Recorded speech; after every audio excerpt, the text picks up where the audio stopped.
Story time audio ബുക്സിലേക്ക് എല്ലാവർക്കും സ്വാഗതം. CV Nirmala എഴുതിയ നോവൽ മിഴിയോരം തുടരുന്നു. ഭാഗം 6. വിമല ചെല്ലുമ്പോൾ മുറ്റത്തോ വരാന്തയിലോ ആരെയും കണ്ടില്ല. കുറച്ചകലെ മാഞ്ചുവിട്ടിൽ ഏതാനും കുട്ടികൾ കളിക്കുന്നുണ്ടായിരുന്നു.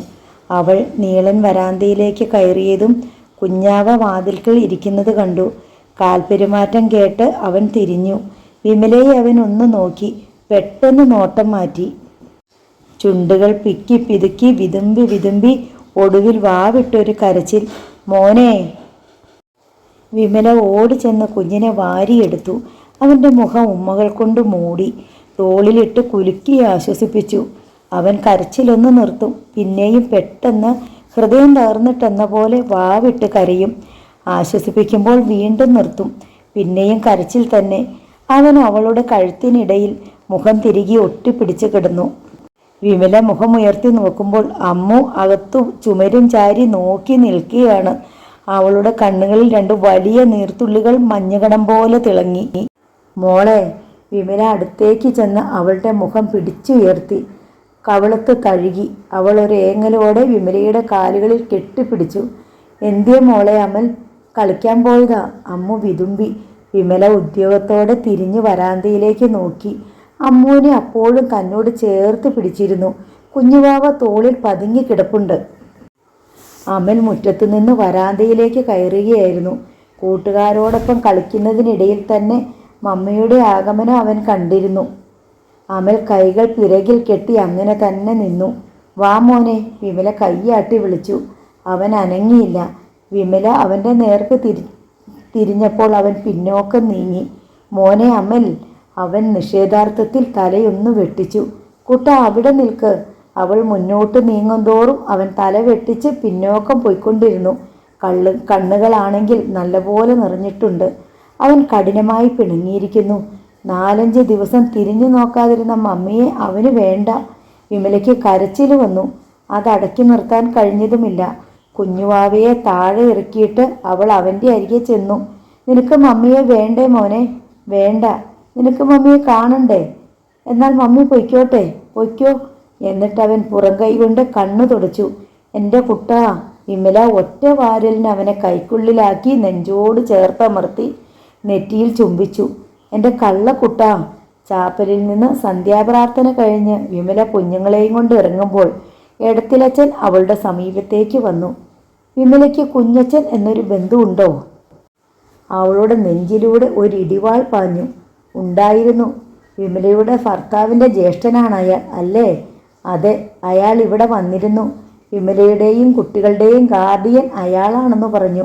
വിമല ഉൾക്കിടിലത്തോടെ അച്ഛനെ നോക്കി. കുഞ്ഞച്ചനെ പറ്റി വിമലയ്ക്ക് പറയാനുണ്ടായിരുന്നതെല്ലാം എടത്തിലച്ചൻ നിശബ്ദനായി നിന്ന് കേട്ടു. ഒടുവിൽ തടിച്ച ഫ്രെയിമുള്ള തൻ്റെ കണ്ണട എടുത്ത് തുവാല ഉപയോഗിച്ച് അതിൻ്റെ ചില്ല് തുടച്ചുകൊണ്ട് ആലോചന നിറഞ്ഞ മുഖഭാവത്തോടെ അച്ഛൻ പറഞ്ഞു. കുഞ്ഞേ, നീ പറയുന്നതൊക്കെ ശരി. അയാൾ ദുഷ്ടനായിരുന്നു, ക്രൂരനായിരുന്നു, വിടനായിരുന്നു. അല്ലെന്ന് ഞാൻ പറയുന്നില്ല. പക്ഷേ അയാൾക്കൊരു മാനസാന്തരം വന്നുകൂടുന്നുണ്ടോ? മാനസാന്തരം. അയാൾ അങ്ങേയറ്റം ദയനീയമായ ഒരു സ്ഥിതിയിലാണ് ഇവിടെ വന്നത്. കൈവശമുണ്ടായിരുന്ന പണമെല്ലാം തീർന്നു. കൂട്ടുകാർ അയാളെ ഉപേക്ഷിച്ചു. അനുഭവിക്കാത്ത കഷ്ടതകളില്ല. പല നാൾ പട്ടിണി കിടന്നു. ആളുകളുടെ മുന്നിൽ ഒരു നേരത്തെ ഭക്ഷണത്തിനു വേണ്ടി എരന്നു. അവരുടെ ആട്ടും തുപ്പുമേറ്റു. വിശപ്പകറ്റാൻ കിട്ടിയ പണികളൊക്കെ ചെയ്തു. ഇപ്പോൾ ഏതോ ഹോട്ടലിൽ പണിയുണ്ടത്രേ. അതുകൊണ്ടാണ് ജീവിക്കുന്നത്.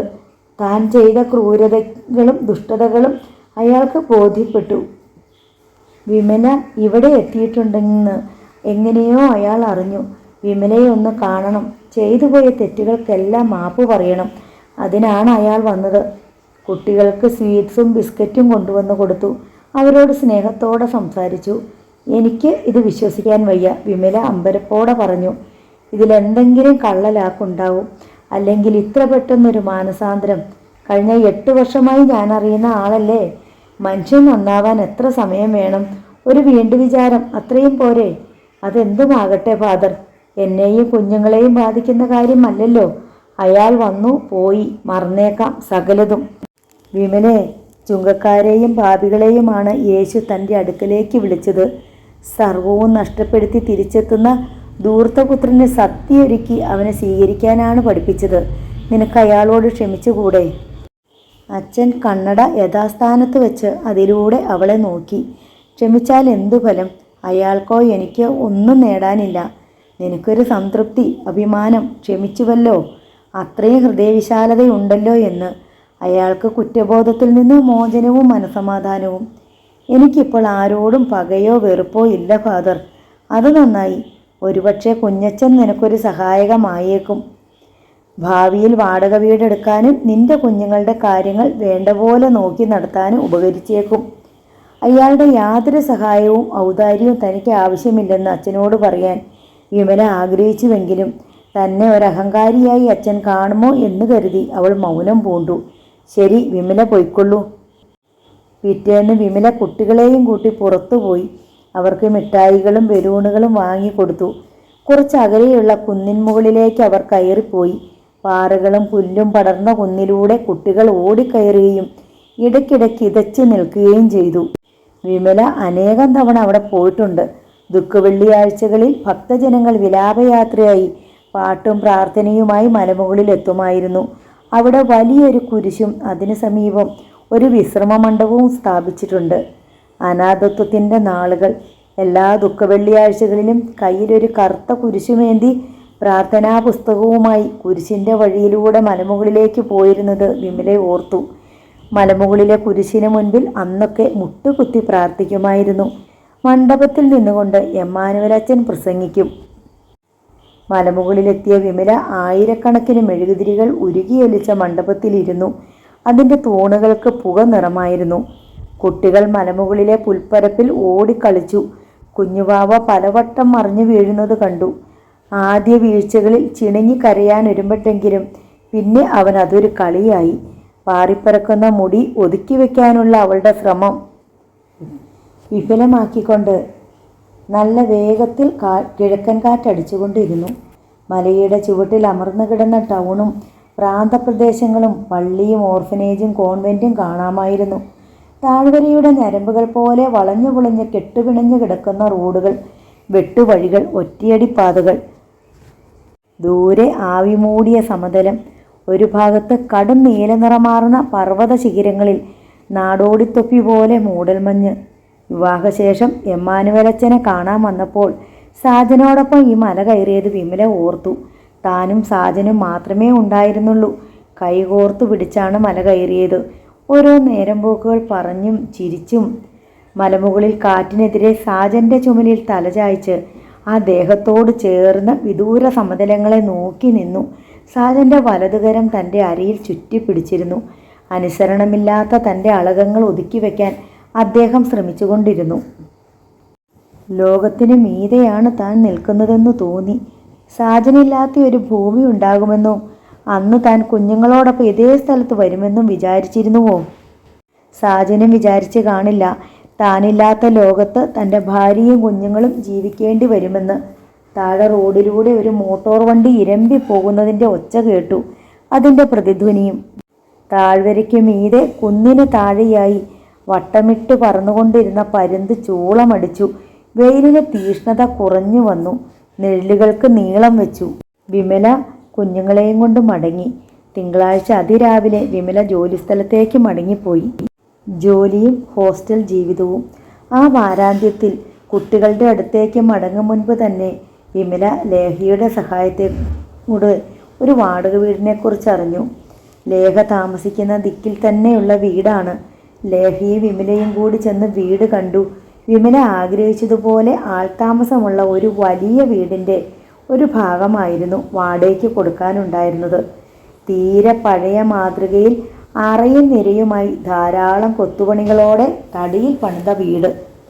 പൊക്കം കുറഞ്ഞ ഇറയവും വളരെ ഉയർന്ന മോന്തായവും. മോന്തായത്തിന് 2 സൂചികാഗ്രങ്ങൾ, പലക വിരിച്ച മച്ച്. വൃദ്ധ ദമ്പതികളാണ് അവിടെ താമസം. അവരെ നോക്കാൻ ഒരു വേലക്കാരിയും. വൃദ്ധ ദമ്പതികളുടെ മക്കളെല്ലാം വിദേശത്ത് ജോലിയിലാണ്. ധാരാളം പണം, അതിനേക്കാൾ ധാരാളം ഏകാന്തത. അവർക്ക് മിണ്ടാനും പറയാനും ആരെങ്കിലും വേണം. അതുകൊണ്ടാണ് വീടിൻ്റെ ഒരു ഭാഗം വാടകയ്ക്ക് കൊടുത്തേക്കാമെന്ന് തീരുമാനിച്ചത്. വാടക എത്രയെന്നതല്ല പ്രശ്നം. താമസത്തിന് വരുന്നവർ ഇടപഴകാൻ കൊള്ളാവുന്നവരായിരിക്കണം. വിമലയെ അവർക്കിഷ്ടമായി. വിധവയാണെന്നറിഞ്ഞപ്പോൾ അനുകമ്പയുമായി. ഇത്തിരി പോകുന്ന 3 കുഞ്ഞുങ്ങൾ കൂടി ഉണ്ടെന്നറിഞ്ഞതോടെ അവർക്ക് ഉത്സാഹവുമായി. കൊച്ചുവർക്കിച്ചായനും കുഞ്ഞേലിയാമ്മയും പേരക്കുട്ടികളെ ലാളിക്കാൻ ഒരുപാട് കൊതിച്ചിട്ടുണ്ട്. മക്കളെല്ലാം കുടുംബസമേതം വിദേശത്തായതോടെ ആ മോഹം സാധ്യമാകാതെ പോയി. 2-3 വർഷം കൂടുമ്പോൾ മക്കൾ അവധിക്ക് നാട്ടിൽ വരും. അപ്പോഴാണവർ പേരക്കുട്ടികളെ കാണുക. ഈ പേരക്കിടാങ്ങളാകട്ടെ വേഷത്തിലും ഭാഷയിലും ഭാവത്തിലും പെരുമാറ്റത്തിലും ഈ വൃദ്ധരെ അപരിചിതരെ പോലെ അകറ്റി നിർത്തുകയും ചെയ്യും. വിമലയുടെ ദുഃഖകഥ അറിഞ്ഞപ്പോൾ കൊച്ചുവർക്കിച്ചായൻ പറഞ്ഞു, വാടകയൊക്കെ ഉള്ളതുപോലെ തന്നാ മതി. ഇവിടെ ആവശ്യത്തിനും മിച്ചവും മക്കൾ അയച്ചു തരുന്നുണ്ട്. വാടകക്കാശിന് വേണ്ടിയിട്ടല്ല ഇത് കൊടുക്കുന്നത്. കുട്ടികൾ ഭയങ്കര കുസൃതികളാണ്. അങ്ങനെ ഒരു കുഴപ്പമുണ്ട്, വിമല വെളിപ്പെടുത്തി. അങ്ങനെ വേണം. ഇവിടെ ഒരു ഒച്ചയനക്കോ ഒക്കെ ഉണ്ടാവട്ടെ. എത്ര നാളായിട്ട് ഇതിങ്ങനെ ഉറങ്ങിയ വീട് പോലെ കിടക്കുന്നു.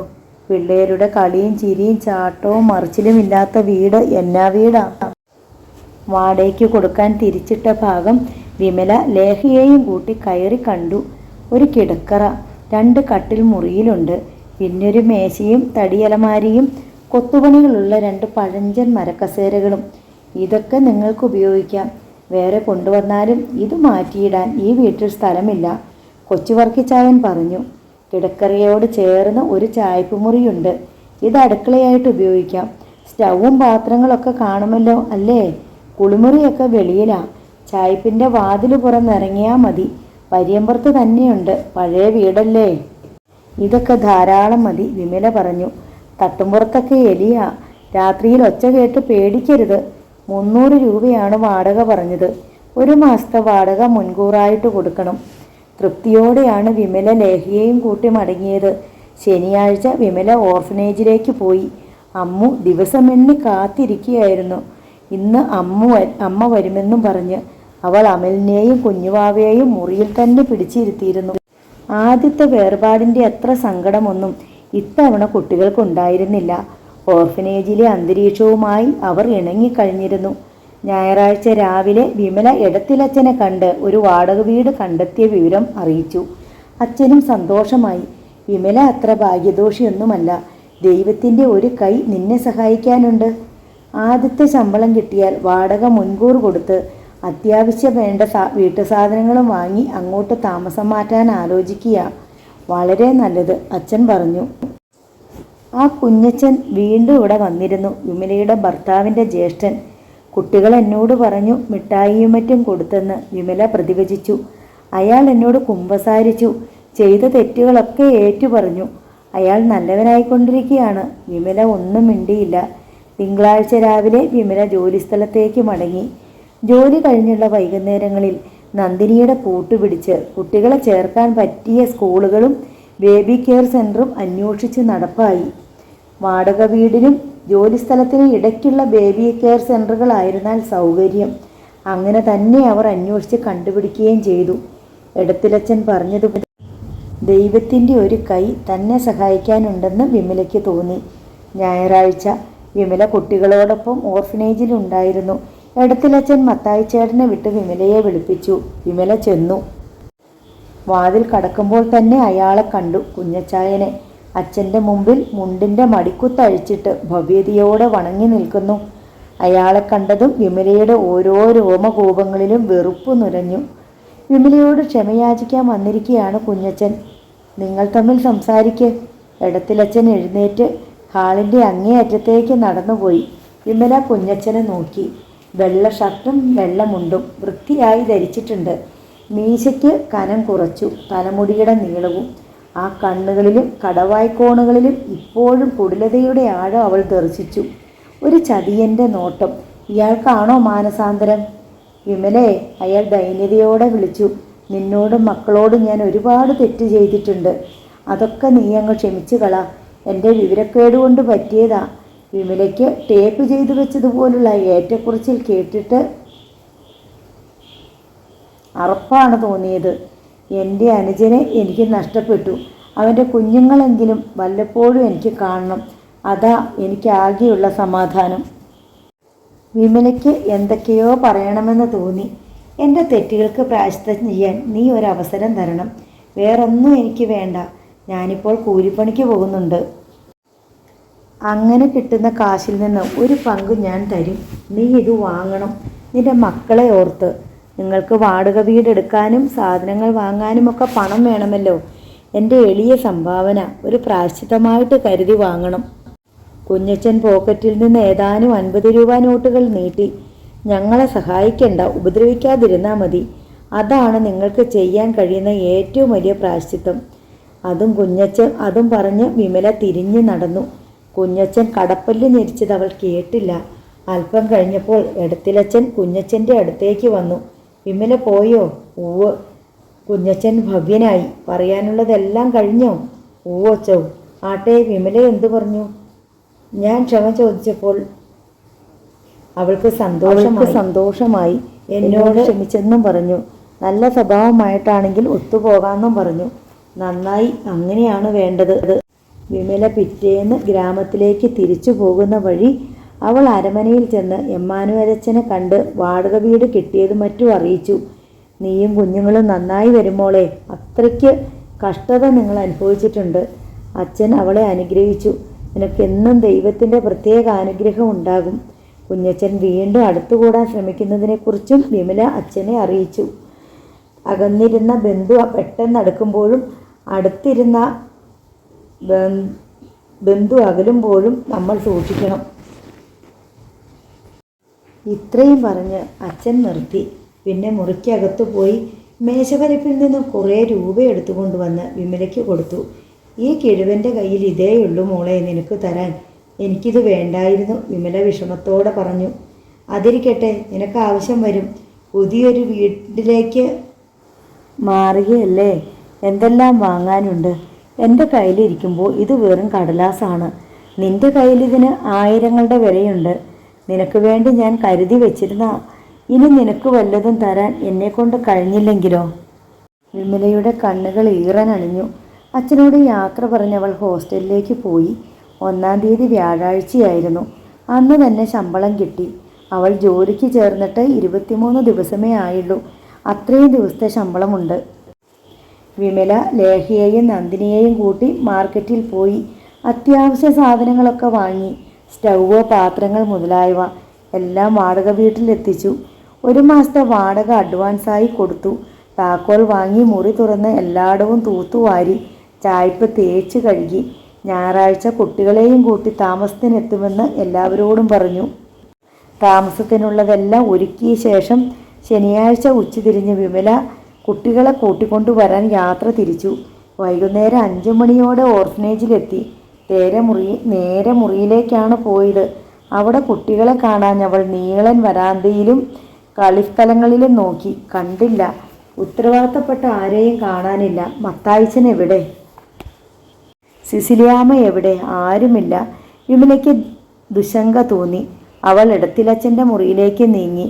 അവിടെ ചെന്നപ്പോൾ അച്ഛൻ്റെ മുറിക്ക് മുന്നിൽ പരിഭ്രാന്തരായി നിൽക്കുകയാണ് എടത്തിലച്ഛനും സിസിലിയാമ്മയും ഓർഫനേജിലെ മേൽനോട്ടക്കാരും. ഫാദർ, എൻ്റെ കുഞ്ഞുങ്ങൾ. എടത്തിലച്ഛൻ്റെ മുഖം വിളറി. എൻ്റെ കുഞ്ഞുങ്ങൾ എവിടെ ഫാദർ? കുഞ്ഞച്ചൻ വന്നിരുന്നു ഉച്ചതിരിഞ്ഞ്. വെളിയിലൊക്കെ ഒന്ന് നടത്തിയിട്ട് ഇപ്പം കൂട്ടിക്കൊണ്ട് വരാമെന്നും പറഞ്ഞ് കൊണ്ടുപോയതാ കുട്ടികളെ. 5 മണിയായിട്ടും കാണുന്നില്ലല്ലോ. ഞാൻ മത്തായിച്ചനെ അന്വേഷണത്തിന് വിട്ടിട്ടുണ്ട്. സംസാരിച്ച് നിൽക്കെ മത്തായിച്ചൻ കിതച്ചെത്തി. അയാൾ കൊണ്ടുപോയി. ഈ പ്രദേശത്തെങ്ങും കാണാനില്ല. അയാളുമില്ല, കുട്ടികളുമില്ല. മത്തായിച്ചൻ ശ്വാസം വിടാതെ പറഞ്ഞു. പള്ളിയിലെ കപ്പ്യാരും കൈക്കാരനും ഓർഫനേജിലെ ജോലിക്കാരും ഉൾപ്പെടെ പുരുഷന്മാരെല്ലാം കുഞ്ഞച്ചനെയും വിമലയുടെ കുഞ്ഞുങ്ങളെയും തേടി നാനാ വഴിക്ക് നീങ്ങി. എടത്തിലച്ഛൻ എത്രയും പെട്ടെന്ന് പരിസരവാസികളെ വിളിച്ചുകൂട്ടി വിവരമറിയിച്ചു. അവരുടെ സഹായം അഭ്യർത്ഥിക്കുകയും ചെയ്തു. ആളുകൾ ബൈക്കിലും സ്കൂട്ടറിലും ഒക്കെയായി തെരഞ്ഞുപോയി. പള്ളിവക ജീപ്പിൽ അച്ഛനും. രാത്രിയാകുവോളം അവർ നാനാ ദിക്കുകളിൽ അന്വേഷിച്ച് നടന്നു. റോഡ് വക്കിൽ താമസിക്കുന്നവരോടും കാൽനട യാത്രക്കാരോടും എതിരെ വന്ന വാഹനങ്ങൾ കൈ കാണിച്ച് നിർത്തി അതിൻ്റെ ഡ്രൈവർമാരോടും ചോദിച്ചു. 3 കുഞ്ഞുങ്ങളെയും കൊണ്ട് ഒരാൾ പോകുന്നത് എവിടെയെങ്കിലും വെച്ച് കണ്ടോ? കണ്ടവരാരുമില്ല. ഈ 3 കുഞ്ഞുങ്ങളെയും കൊണ്ട് വൈറ്റ് പേപ്പറെ പോലെ അയാൾ എവിടെ അപ്രത്യക്ഷനായി? ഭൂമിക്കടിയിലേക്ക് താണുപോയോ? തെരച്ചിൽ സംഘങ്ങൾ ആശ്രമവളപ്പിൽ തിരിച്ചെത്തി. എടത്തിലച്ചൻ പരവശനായിരുന്നു. കുഞ്ഞച്ചൻ ഉച്ചയ്ക്ക് കയറി വന്നത് അച്ഛൻ ഓർത്തു. ഒരു നിഷ്കളങ്കനെ പോലെയാണ് അയാൾ സംസാരിച്ചത്. ബഹുമാനത്തോടെ, ആദരവോടെ. കുട്ടികൾക്ക് കൊടുക്കാൻ മിഠായപ്പൊതികളും ബിസ്ക്കറ്റ് കൂടുകളും അയാളുടെ കൈവശമുണ്ടായിരുന്നു. വീട് വിറ്റപ്പോൾ ഒരാൾക്ക് കുറെ കാശ് കൊടുത്തിരുന്നച്ചോ തിരിച്ചു കിട്ടിയച്ചോ. 100ന്റെ 2 കെട്ടുകൾ അയാൾ എടുത്ത് മേശപ്പുറത്ത് വെച്ചു. 20,000 രൂപയുണ്ട്. വിമലയ്ക്കും മക്കൾക്കും അവകാശപ്പെട്ടതാ. വാസ്തവത്തിൽ എൻ്റെ അനിയൻ അവർക്ക് വേണ്ടിയിട്ട് പണിത വീടല്ലേ ഞാൻ വിറ്റു തുലച്ചത്. ഇനി ഇതേയുള്ളൂ ബാക്കി. എൻ്റെ കയ്യിലിരുന്നാൽ ചിലവായി പോകും. വിമല വരുമ്പോൾ അച്ഛനിത് അവളെ ഏൽപ്പിക്കണം. കുഞ്ഞച്ചനോട് മതിപ്പാണപ്പോൾ തോന്നിയത്. അയാൾ സന്മനസ്സുള്ളവനായി കഴിഞ്ഞല്ലോ എന്ന്. അത് വിമല വരുമ്പോൾ കുഞ്ഞച്ചൻ നേരിട്ട് കൊടുത്താൽ മതി. അവൾക്കും അതായിരിക്കും സന്തോഷം. ഞാൻ കൊടുത്താൽ അവൾ ഈ നക്കാപ്പിച്ച വാങ്ങിച്ചില്ലെങ്കിലോ എന്ന് വിചാരിച്ചിട്ടാ. വിമല ഇന്ന് വരുമല്ലോ, കുഞ്ഞച്ചൻ നേരിട്ട് കണ്ടു കൊടുത്തേക്കുക. അതാണ് നല്ലത്. കുഞ്ഞച്ചൻ്റെ വാക്കിലോ നോക്കിലോ എന്തെങ്കിലും കാപട്യം ഒന്നും തോന്നിയില്ല. അതുകൊണ്ടാണ് കുട്ടികളെയും കൂട്ടി ഒന്ന് നടക്കാൻ ഇറങ്ങട്ടെ എന്ന് ചോദിച്ചപ്പോൾ സമ്മതിച്ചതും. എങ്ങനെ വിമലയെ അഭിമുഖീകരിക്കും? അവളോട് എന്തു പറയും? അച്ഛന് ദേഹം തളരുന്നത് പോലെ തോന്നി. വിമല ഗേറ്റിൽ തന്നെ ഉണ്ടായിരുന്നു, പുകയുന്ന ഒരഗ്നിമല പോലെ. അച്ഛൻ ജീപ്പ് നിർത്താതെ വളപ്പിനുള്ളിലേക്ക് ഓടിച്ചു പോയി. പള്ളിമേടയ്ക്കരികിൽ ജീപ്പ് നിർത്തി ഇറങ്ങി നീളൻ വരാന്തയിലൂടെ നടന്നു. മുറിയിൽ കയറിയ ശേഷം എന്തോ ആലോചിച്ചുകൊണ്ട് തിരിച്ചിറങ്ങി. വാതിൽക്കൽ വിമല. അച്ഛൻ്റെ ഉള്ളിൽ തീയാളി. എൻ്റെ മക്കളെവിടെ? ഹൃദയം പൊടിഞ്ഞ ആ ചോദ്യത്തിൻ്റെ ഉഗ്രതയിൽ അച്ഛൻ കിടിലം കൊണ്ടു. പറയേ, എൻ്റെ കുഞ്ഞുങ്ങളെവിടെ? ഞാൻ ഇവിടെയല്ലേ ഏൽപ്പിച്ചത്? അച്ഛൻ തരിച്ചു നിന്നു. വിമല അടുത്തേക്ക് വന്നു. എന്താ ഒന്നും മിണ്ടാത്തെ? എൻ്റെ പൊന്നുമക്കൾ എവിടെയെന്ന് പറയേ. ഭ്രാന്തിയെപ്പോലെ അലമുറയിട്ടുകൊണ്ട് അവൾ അച്ഛൻ്റെ ലോഹയിൽ പിടിച്ചുലച്ചു. അച്ഛൻ അവിടെ നിന്ന് ഉരുകി. അവരെ എനിക്ക് കാട്ടിത്താ. എനിക്കിപ്പോൾ കാണണം. എൻ്റെ കുഞ്ഞുങ്ങളെ എനിക്ക് കാണണം. അവൾ വാവിട്ട് കരഞ്ഞുകൊണ്ട് അച്ഛൻ്റെ ദേഹത്തുകൂടി ഊർന്ന കാൽച്ചുവട്ടിൽ കുഴഞ്ഞു വീണു. അച്ഛന് അവളെ ആശ്വസിപ്പിക്കാൻ വാക്ക് കിട്ടിയില്ല. പള്ളിയിലെ കൈക്കാരൻ ആഗസ്തി വന്നു പറഞ്ഞു, ഇങ്ങനെ കിടന്ന് അലമുറയിട്ടാൽ പിള്ളേരെ കിട്ടുമോ? ഈ നാട്ടിലെ നീതി നിയമമൊക്കെ ഉണ്ടല്ലോ. പോലീസ് അന്വേഷിച്ച് കണ്ടുപിടിച്ചോളൂ അവരെ. അപ്പോൾ രംഗം കണ്ടു നിന്ന മറ്റൊരു കാരണവരും ഇടപെട്ടു. കൊണ്ടുപോയവനെ മാറാപ്പിൽ ഒളിപ്പിച്ച് വെക്കാൻ പറ്റിയ ഇള്ളക്കുട്ടികളൊന്നും അല്ലല്ലോ. 3 കുട്ടികളെ ഒറ്റയടിക്ക് അങ്ങനെ അങ്ങ് മറിച്ച് വെക്കാൻ പറ്റുമോ? എവിടെയെങ്കിലും കാണും. അയാൾ ഒരു മനുഷ്യനല്ലേ, അല്ലാതെ മൃഗമൊന്നും അല്ലല്ലോ കൊല്ലാനും തിന്നാനും. എന്തായാലും എടത്തിലച്ചൻ ഉടനെ തന്നെ കരപ്രമാണിമാരെയും വിമലയെയും കൂട്ടി സ്റ്റേഷനിൽ പോയി ഇൻസ്പെക്ടറെ കണ്ട് സംഭവങ്ങൾ അറിയിച്ചു. അച്ഛൻ്റെ വകയായും വിമലയുടെ വകയായും ഓരോ പരാതികൾ നൽകി. പോലീസ് ഉടൻ തന്നെ അന്വേഷണം ആരംഭിക്കുകയും ചെയ്തു. ഇൻസ്പെക്ടർ ശശികുമാർ വിമലയെയും എടത്തിലച്ചനെയും സമാധാനിപ്പിച്ചു. അയാൾ എവിടെ പോകാനാ? നാളെ രാത്രിക്ക് മുമ്പ് ഞങ്ങൾ അവനെ പൊക്കും. ഒരുത്തന് ഒറ്റയ്ക്ക് പോലീസിൻ്റെ കണ്ണ് വെട്ടിച്ച് നടക്കാൻ പറ്റില്ല. പിന്നെ ആ 3 പിള്ളേരെയും കൊണ്ട്. നിങ്ങൾ ധൈര്യമായിട്ടിരിക്കെ. നാളെ എന്നൊരു ദിവസമുണ്ടെങ്കിൽ കുഞ്ഞുങ്ങളെ തിരിച്ചു കിട്ടിയിരിക്കും. ആ ഒരു സമാധാനത്തിലാണ് എടത്തിലച്ചൻ വിമലയെ കൂട്ടി മടങ്ങിയത്. വിമലയ്ക്ക് അതൊരു ഭീകരരാത്രിയായിരുന്നു. പാതിരാത്രി വരെ സിസിലിയാമ്മ അവളെ ആശ്വസിപ്പിച്ചുകൊണ്ട് കൂട്ടിരുന്നു. പിന്നെ അവർ ഉറങ്ങാൻ പോയി. വിമലയ്ക്ക് ഒരിടത്ത് ഇരിക്കാൻ പോലും കഴിഞ്ഞില്ല. അവൾ മുറിയിലൂടെ നടക്കും, കതക് തുറന്ന് വെളിയിലിറങ്ങും, വരാന്തിയിൽ കാതോർത്ത് നിൽക്കും. തല ഒരു തീച്ചൂളയാണെന്ന് അവൾക്ക് തോന്നി. ദൈവമേ, എവിടെയാണ് എൻ്റെ കുഞ്ഞുങ്ങൾ? ആരുടെ കൂടെയാണ്? ആ നീചൻ അവരെ പീഡിപ്പിക്കുമോ? അയാൾ അവരെ വിറ്റ് കളഞ്ഞിരിക്കുമോ? കണ്ണും കുത്തി പൊട്ടിച്ചും കൈകാലുകൾ ഛേദിച്ചു കളഞ്ഞും ദേഹം പൊള്ളിക്കരിച്ചും ഭിക്ഷക്കാർ നാളെ അവരെ വിദൂരമായ തെരുവുകളിൽ തെണ്ടാനിറക്കുമോ? അതുമല്ലെങ്കിൽ വല്ല ദുർമന്ത്രവാദികൾക്കും കുരുതി കൊടുക്കാൻ വേണ്ടിയാകുമോ അയാൾ അവരെ കൂട്ടിക്കൊണ്ടുപോയത്? വിമല ഓർഫനേജിൻ്റെ അങ്കണത്തിലെ ഇരുട്ടിലിരുന്ന് ഏങ്ങലടിച്ച് കരഞ്ഞു. ദൈവമേ, എൻ്റെ കുഞ്ഞുങ്ങളെ കാത്തോളണേ. ശ്വാസം കിട്ടില്ലെന്ന് അവൾക്ക് തോന്നി. അവൾ ശക്തിയായി ശ്വാസം വലിച്ചെടുക്കാൻ നോക്കി. പോരാ, എന്തൊരു പാരവശ്യം! അലറിക്കരയണമെന്ന് തോന്നി. അവൾ എഴുന്നേറ്റ് ഇരുട്ടിലൂടെ അങ്ങോട്ടും ഇങ്ങോട്ടും നടന്നു. തൻ്റെ കുഞ്ഞുങ്ങളെ എന്നേക്കുമായി നഷ്ടപ്പെട്ടുവെന്ന് വിമല വിചാരിച്ചു. ആ അത്യാഹിതം സംഭവിച്ചു കഴിഞ്ഞു. ഇനി താൻ അവരെ കാണുകയില്ല, അവരുടെ സ്വരം കേൾക്കുകയില്ല. ആ നീചൻ പെട്ടെന്നൊരു തോന്നലിൽ അവരെ കൂട്ടിക്കൊണ്ടു പോയതല്ല എന്നുറപ്പ്. എല്ലാം അയാൾ വളരെ മുമ്പേ പ്ലാൻ ചെയ്തിരുന്നു. അതിനു വേണ്ടിയുള്ള നാടകമായിരുന്നു. എടത്തിലച്ഛനെ സമീപിച്ച് നടത്തിയ മാനസാന്തരം ഭാവിക്കലും കുട്ടികളോടുള്ള സ്നേഹപ്രകടനവും തന്നോടുള്ള ക്ഷമായാചനവും എല്ലാം. വിമല ഇടിവെട്ടേറ്റ പോലെ നിന്നു. അകലെ ഗേറ്റിൽ ഒരു വെള്ളായം കണ്ടതുപോലെ തോന്നി. 1, 2, 3, 4 പലരുടെ നിഴൽ രൂപങ്ങൾ. തൻ്റെ കുഞ്ഞുങ്ങളല്ലേ? വിമല ഗേറ്റിലേക്ക് ഓടിപ്പോയി. കാട്ടുതീയിൽ കുടുങ്ങിപ്പോയ കുഞ്ഞുങ്ങളുടെ സമീപത്തേക്ക് കുതിറിപ്പായുന്ന തള്ളമൃഗത്തെ പോലെ. ഇരുട്ടിൽ കളിക്കളത്തിലെ പോസ്റ്റിലിടിച്ച് അവൾ വീണു. നെറ്റി പൊട്ടി ചോര വാർന്നു. കൈക്കുഴ തെറ്റി. വിരണ്ടെണീറ്റ് അവൾ വീണ്ടും പാഞ്ഞു. ഓടി കിതച്ച് ഗേറ്റിലെത്തി. ശ്വാസം വിടാൻ വയ്യാത്ത പോലെ കിതച്ചുകൊണ്ട് അവൾ നാലുപാടും നോക്കി.